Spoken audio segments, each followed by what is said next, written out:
what do you feel like now that things have calmed down a little in Melbourne, and you're obviously the page has been shutting down. You've like pretty much ramped up your content now, and where's everything there now?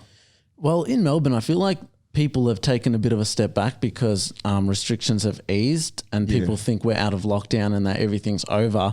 But there are still people wearing masks. We still can't travel internationally, and we're still being coerced, or at least the coercion will start a lot harder soon with the vaccinations.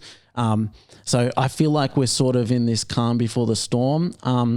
But recently I felt like it's very important to make sure that the community stays tight together. So I feel like with protests happening in between, even though not much might be happening here, but there's a heap happening overseas, I still feel like we need to make sure we're tight, we're keeping the conversation going.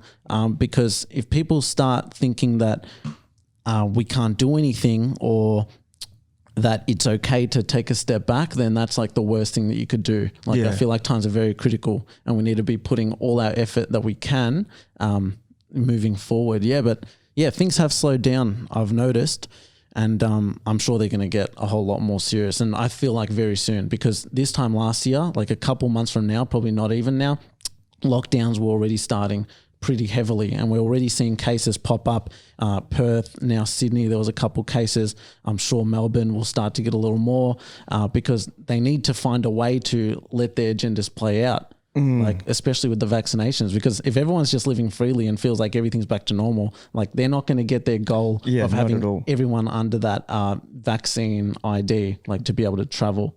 Did you see that there was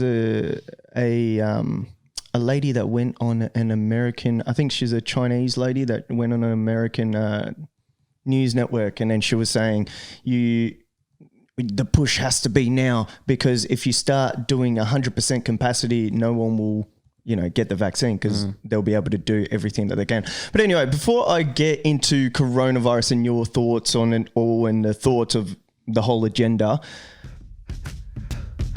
where did you start?